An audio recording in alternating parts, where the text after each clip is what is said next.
Communication is a key to the success of your project. If you want to communicate with your learners, we propose to share and to express yourself through a newsfeed. Here on the right, you see that Lorraine exchange on the newsfeed. To post a newsfeed, we recommend to go to the Organise interface, to choose the camp in which you want to communicate, then to click on newsfeed, and you just have to express yourself. A very important thing is that you can add a resource, for example, a file or a picture, or you can also add a video to share with your learners.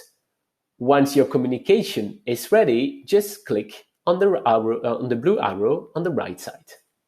That's it.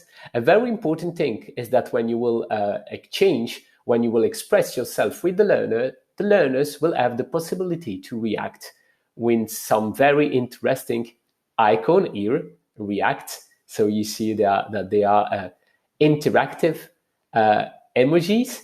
And of course, your learners will be able to comment your communication. You know all about the newsfeed